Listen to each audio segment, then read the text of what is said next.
கர்த்தாவே, ராக்காலத்தில் உமது நாமத்தை நினைத்து உமது வேதத்தை கைக்கொள்ளுகிறேன். நான் உமது கட்டளைகளை கைக்கொண்டபடியினால் இது எனக்கு கிடைத்தது. வேதத்தை வாசிக்கணும், கட்டளைகளை கைக்கொள்ளணும். வேதம் வேற, கட்டளைகள் வேறையா?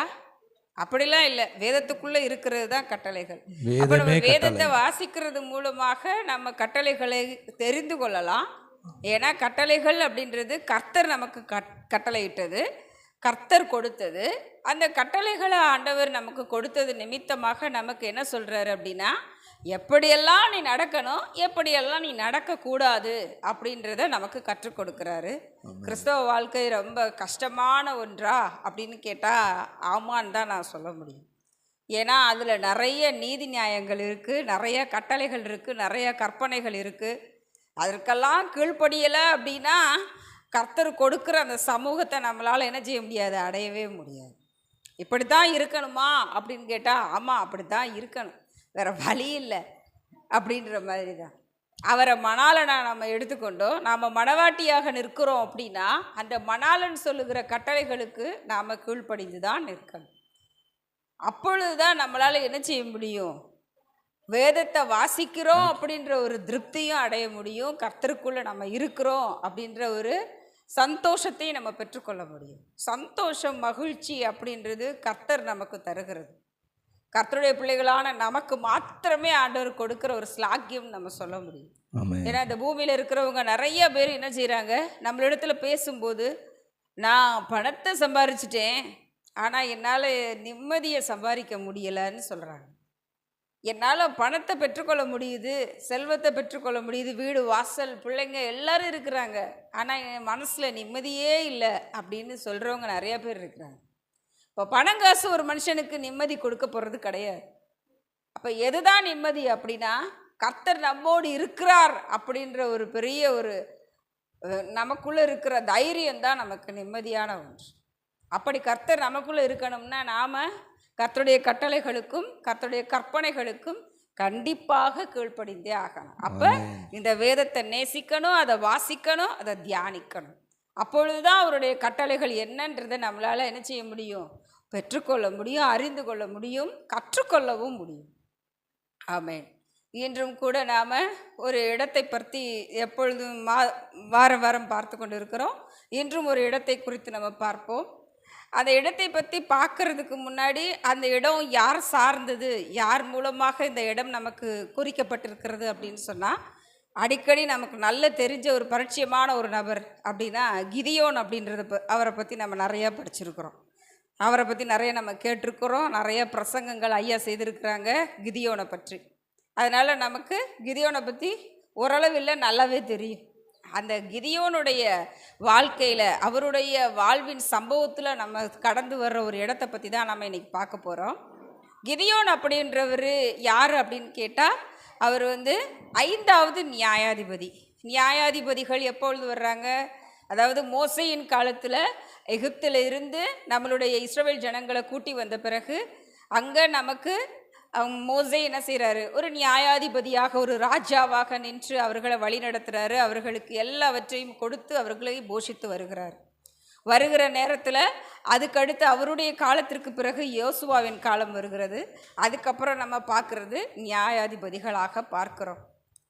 அப்போ பார்க்குறப்ப ஒவ்வொரு நியாயாதிபதிகளும் நமக்கு ஒவ்வொரு விதத்தில் நியாயம் தீர்க்கிறவர்களாக இருக்கிறாங்க.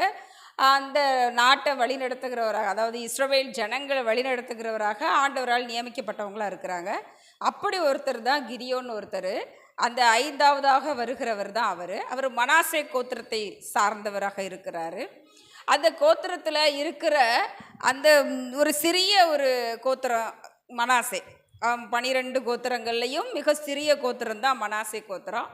அதுலேயே ஒரு ஏழப்பட்ட ஜனம்னு சொல்லலாம். ரொம்ப ஒரு மனுஷன் ரொம்ப கம்மியான நிலத்தையும் கம்மியான ஒரு சொத்துக்களையும் வைத்திருக்கிற ஒரு மனுஷன்தான் யார், நம்மளுடைய கிதியோன்.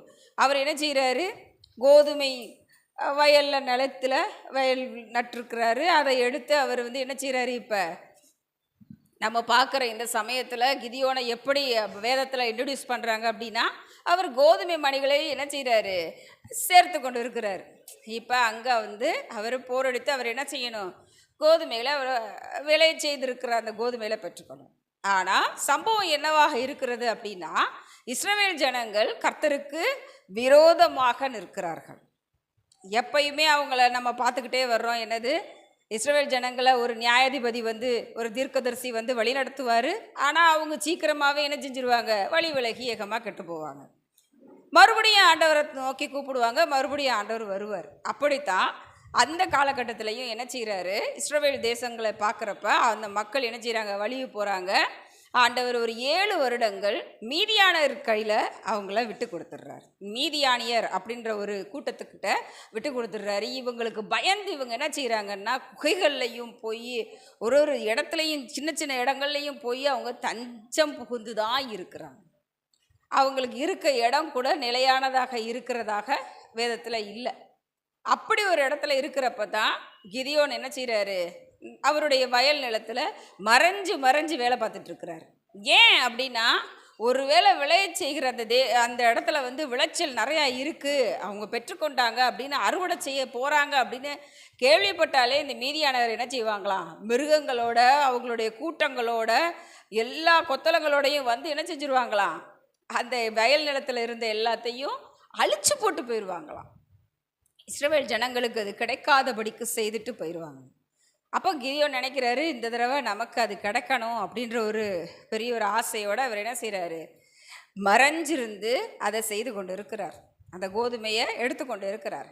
அந்நேரத்தில் அந்த ஒரு பாளையத்தில் ஆண்டவர் என்ன செய்கிறாரு, ஒரு தேவதூதனாக நிற்கிறார். தேவதூதனானவர் அப்படின்னு சொல்லி வேதத்தில் அப்போ எழுதப்பட்டிருக்கு. அப்போ நம்ம கிட்டத்தட்ட வேத ஆராய்ச்சிகளில் சொல்கிற ஒரு விஷயம் என்ன அப்படின்னா, எங்கெல்லாம் தேவதூதரானவர் அப்படின்னு சொல்கிறாங்களோ அங்கெல்லாம் இயேசு கிறிஸ்து தான் வந்தார் அப்படின்னு சொல்லி வேத ஆராய்ச்சிகள் சொல்கிறாங்க. அப்படி தான் இப்போயும் கூட நம்ம இயேசு கிறிஸ்து இருக்கிறார். அவருக்கு முன்னாடி என்ன செய்கிறாரு, ஒரு விஷயம் சொல்கிறாரு, நீ யார் தெரியுமா கிதியோனே, நீ யார் தெரியுமா, நீ பராக்கிரமசாலின்னு சொல்கிறார். இவருக்கு பராக்கிரமசாலின உடனேயுமே இவர் யோசித்து பார்க்குறாரு, இவர் ஒரு பயந்தவர்.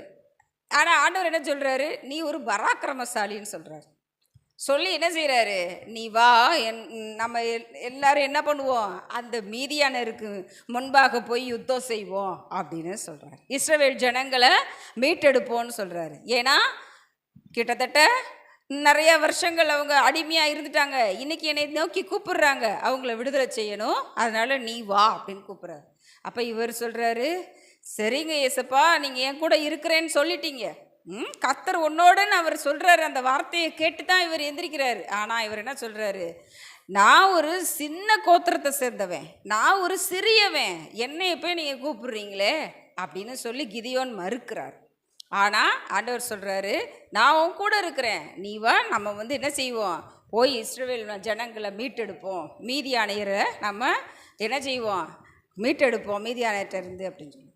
அப்போ அந்த இடத்துல தான் ஆண்டவர்கிட்ட இவர் ஒரு குறிப்பு கேட்குறாரு. அதாவது, நீங்கள் தூதரானவர் தானா அப்படின்ற ஒரு சந்தேகம் எனக்கு இருக்குது, அதனால் நம்ம என்ன பண்ணுவோம், ஒரு அடையாளத்தை வச்சு உங்களை நான் தூதன் தான் சொன்னாருன்னு நான் என்ன பண்ணிக்கிறேன், நம்புகிறேன் அப்படின்னு சொல்லி ஒரு அடையாளம் சொல்கிறாரு. என்ன செய்கிறாரு, நான் இங்கே நீங்கள் இருக்கணும், நான் போய் ஒரு காணிக்கை எடுத்துக்கொண்டு வர்றேன், அதுவரை நீங்கள் இங்கேருந்து போகாதீங்கன்னு சொல்லிட்டு போகிறாரு. அவர் போய் என்ன செய்கிறாரு, காணிக்கையாக புளிப்பில்லாத அப்பம், கொஞ்சம் இறைச்சி அதெல்லாம் கொண்டு அவருக்கு கொடுத்து என்ன செய்கிறாரு, பலி கொடுக்குறாரு. அப்போ ஆண்டவர் என்ன சொல்கிறாரு, இதை எல்லாத்தையும் என்ன செய்ய, அந்த கல் மேலே வை அப்படின்னு சொல்கிறார். பக்கத்தில் ஒரு கல் மேலே. உடனே இவர் என்ன செய்கிறாரு, அந்த அப்பம், அந்த இறைச்சி, ஆணம்னு சொல்லி ஒரு ஒரு குழம்பு செய்து கொண்டு வந்திருக்கிறாரு, அதையும் அது மேலே ஊற்றி வைக்கிறாரு. வைக்கிறப்ப அவர் என்ன செய்கிறாரு, அந்த தூதரானவர் ஒரு கோலை அது மேலே நீட்டின உடனே வானத்துலேருந்து அக்கினி என்ன செய்யுது, அதை எல்லாத்தையும் பட்சித்து போட்டுருது. அப்போந்தான் இவர் என்ன செய்கிறாரு, நம்புகிறாரு, இவர் தூதரானவர் தான். அப்போ என்ன சொல்கிறாரு, நீ வா, நம்ம இப்போ என்ன செய்வோம், இஸ்ரவேல் ஜனங்களை மீட்டெடுப்போம் அப்படின்னு சொல்லி கூப்பிட்டு கிதியோனுக்கு ஒரு தைரியமும் கொடுத்து கிதியோனை என்ன செய்கிறாரு, யுத்தத்துக்கு ஓகே செய்கிறார். அப்போ அவர் ஒரு விஷயம் சொல்கிறாரு, நீ என்ன செய்ய, பாகாலுக்காக உன் தகப்பன் வீட்டாரே என்ன செஞ்சுருக்கிறாங்க, பலிபீடத்தை கட்டியிருக்கிறாங்க, அதை எல்லாத்தையும் இடிச்சு போட்டுரு. நீ என்ன பண்ண, அங்கே எனக்கு ஒரு பலிபீடத்தை கட்டி அங்கே உன்னுடைய 7 வயது இருக்கிற அந்த காளையை பலியிடு அப்படின்னு சொல்கிறாரு. அதே போல் ஆண்டவர் சொன்னது போலவே இவர் என்ன செய்கிறாரு, போகிறாரு. ஒரு 10 ஊழியக்காரவங்களை கூட்டிகிட்டு போகிறாரு. போய் எல்லா பகாலுக்குரிய எல்லா பலிபீடத்தை இடித்து போடுறாரு. அந்த இடத்துல இவர் ஒரு பலிபீடத்தை கட்டி அந்த இடத்துல பலி செலுத்துறாரு. அந்த பலிபீடத்திற்கு தான் ஒரு பேர் வைக்கிறாரு, யெகோவா ஷாலோம் அப்படின்னு சொல்லி. இன்று நம்ம பார்க்கக்கூடிய அந்த இடத்தின் பெயர் கூட அதுதான், என்னது, யெகோவா ஷாலோம். யெகோவா ஷாலோம் அப்படின்னா யெகோவாவுக்கு சமாதானம். இங்கே சமாதானத்தை ஆண்டவர் உருவாக்கி இருக்கிறாரு அப்படின்ற அர்த்தத்தை கொண்டு வருது. கிதியோனை ஆண்டவர் ஆசீர்வதித்து அவரை படைத்தளபதியாக நிறுத்தி மீதியானவருக்கு முன்பாக கொண்டு போகிறாரு. அவர் அங்கே என்ன செய்கிறாரு, கிதியோன் என்ன செஞ்சுருக்கிறாரு, ஒரு சின்ன ஒரு பட்டயம் அவர் கையில் கொண்டு போனது, என்னது, ஒரு பானை, ஒரு தீவெட்டி, வேற என்ன கொண்டு போகிறாரு, ஒரு எக்காலம். அந்த எக்காலத்தை ஊதி அந்த பானையை உடைச்சி அந்த தீவெட்டியோட நீ போ, உனக்கு நான் எல்லாத்தையும் தருவேன்னு சொல்கிறார். அதுவும் நிறைய மக்கள் அவர் கூட்டிகிட்டு போகலை. அவர் கூட்டிகிட்டு போனது எல்லா கோத்திரத்தில் இருந்து, நப்தலி கோத்திரத்தில் இருந்து, ஆசேர் கோத்திரத்தில் இருந்து, எல்லா கோத்திரத்தில் இருந்தையும் கொஞ்சம் பேரை கூட்டிகிட்டு போகிறாரு. ஆனால் ஆண்டவர் என்ன செஞ்சிட்டாரு, இதில் எல்லாரையும் நான் செலக்ட் பண்ணி கூட்டிகிட்டு போக சொல்லலை. நீ என்ன செய்ய, இதில் யாரெல்லாம் பயந்தவனோ அவனெல்லாம் அனுப்பி விட்டுருன்னு சொல்கிறாரு. அதே போல் யாரெல்லாம் பயந்தவங்களா இருக்கீங்களோ அவங்களாம் ஓடிப்போங்கன்னு சொல்கிறாரு. ஒரு 22,000 பேர் ஓடிடுறாங்க. மிச்சம் இருக்கிற பேர் தான் என்ன செய்கிறாங்க, போருக்கு போகிறாங்க. அப்போவும் ஆண்டவர் சொல்கிறாரு, இல்லை இல்லை, என்ன செஞ்சிருவாங்க இவங்க, நாங்கள் எல்லோரும் ஒரு கூட்டமாக போய் ஜெயிச்சுட்டு வந்துட்டோன்னு சொல்லிடுவாங்க. நான் ஜெயிக்க வச்சேன்னு சொல்லணும். அதனால் இன்னொரு விஷயம் சொல்கிறேன், அந்த தண்ணீரை குடிக்க சொல்லு. எவன் மொண்டு குடிக்கிறானோ அவனை கூட்டிகிட்டு போ, எவன் நாய் மாதிரி நக்கி குடிக்கிறானோ அவனை விட்டுட்டு போன்னு சொல்கிறாரு. அதே போல் சொல்கிறார் இவரும். அங்கே மொண்டு குடிக்கிற வெறும் 300 பேர் தான்.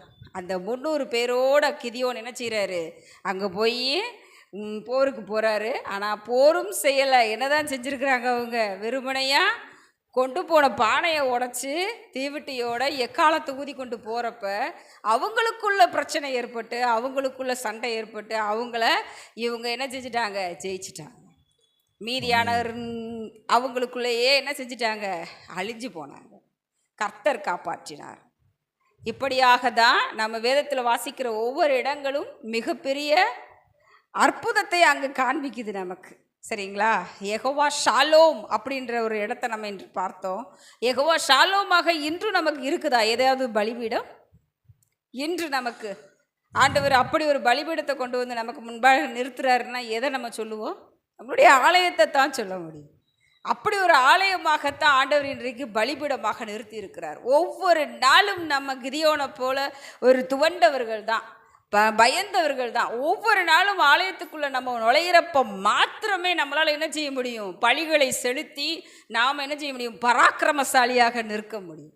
கிதியோனின் பட்டயம் கர்த்தருடைய பட்டயம் அன்னைக்கு சொன்னாங்க அப்படின்னா அதே வார்த்தையை இன்னைக்கு நமக்கு ஆண்டவர் சொல்ல முடியும்.